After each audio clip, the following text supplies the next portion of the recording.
Civilizaciones fluviales.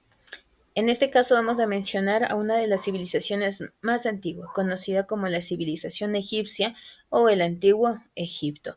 Los contenidos que vamos a revisar es 1. El origen, 2. La religión, 3. Los aportes y su influencia, 4. La actividad evaluativa.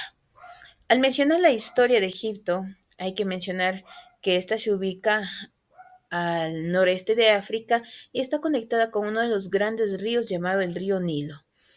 Su legado deja una marca profunda en la cultura, la religión, la arquitectura y las artes de la época, y sobre todo la influencia que se extiende alrededor de todo el Mediterráneo. Esta civilización abarca aproximadamente alrededor del 5500 a.C. hasta el 3100 a.C. Algo importante de su origen hay que mencionar que ésta se divide en diferentes épocas o también se le denomina como periodos. Al hablar de las épocas hay que mencionar el antiguo reino en donde es el resurgimiento de esta civilización y empiezan las primeras dinastías. El primer periodo, o también denominado Reino Antiguo y Reino Medio, son las dinastías que van a marcar importancia al desarrollo de esta civilización. Además de ello, hay que mencionar que aquí empiezan la construcción de las famosas pirámides de Egipto, conocida como las pirámides de Giza, que son netamente las tumbas para los faraones y asegurar el tránsito de la vida hacia el más allá. En el segundo periodo intermedio, en este caso, este periodo va a estar marcado por invasiones, sobre todo la dominación extranjera, y es un periodo totalmente nuevo, ya que Egipto también empieza a resurgir con un gran poder alrededor del territorio. Esta época se la va a marcar con el pueblo Hyksos. Prácticamente este se ubicaba al norte y gracias a ellos empieza a resurgir toda la cultura de Egipto, tanto en Memphis como en las otras ciudades de Egipto. Tras el Imperio Nuevo, Egipto entra en un declive, tanto por las invasiones que ésta sufría, pero es un declive gradual, de a poco, que va experimentándose por periodos de dominación extranjera. En este caso hay que mencionar al gobierno persa, que también invade a cierto territorio de Egipto, el macedonio, sobre todo con la figura de Alejandro Magno, y finalmente la invasión del Imperio Romano, es decir, prácticamente Egipto empieza a decaer poco a poco.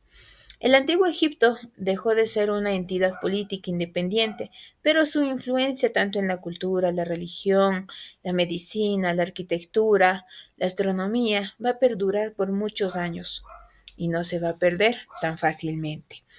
Si nosotros hablamos de la religión, los egipcios eran politeístas, es decir, adoraban a varias deidades.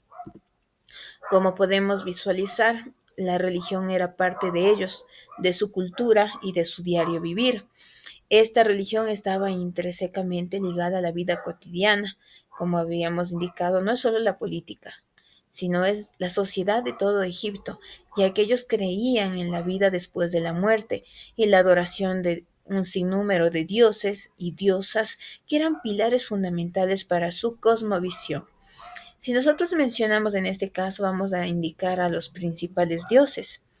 Tenemos a Ra, el dios del sol, a Isis, diosa de la maternidad y la magia, Osiris, dios de la resurrección y el inframundo, Anubis, dios del embalsamiento y protector de los muertos. Estas divinidades eran representadas con cuerpos humanos y cabezas de animales. Además de ellos, creían que intervenían en la vida de las personas, tanto en el mundo terrenal como en el más allá. Algo importante es que en cada uno de los dioses existía una mitología o una historia tras de ellos. Ahora, si nosotros mencionamos a todo esto, hay que también tener en cuenta los sacerdotes que eran responsables de mantener el culto de los dioses, llevar a cabo todas las festividades y ceremonias en los templos. La religión egipcia influyó bastante en los aspectos de la sociedad, en este caso como en la medicina, la educación, y los sacerdotes eran considerados como grandes sabios. Ahora, los aportes de la civilización egipcia han sido una gran influencia, un gran desarrollo para todos. Dentro de estos aportes vamos a mencionar el sistema de numeración decimal, que estaba conformado por símbolos que los representaba a ellos. En el ámbito de la medicina tenemos al papiro de Evers, que se lo conoce como un rollo de más de 20 metros con varias recetas de la medicina. Tenemos la traumatología, que alcanzó gran avance, sobre todo debido a las construcciones faraónicas. Otra cosa importante es el embalsamiento de los cadáveres realizados en la preparación de las momias y la arquitectura que se destaca en las grandes pirámides egipcias. Uno de los grandes aportes es el calendario egipcio, que divide 360 días y 12 meses. Este calendario era utilizado para la cosecha y sobre todo también con la astronomía, que era la parte fundamental. La actividad evaluativa tienen que ingresar al link de EducaPlay y realizar la actividad.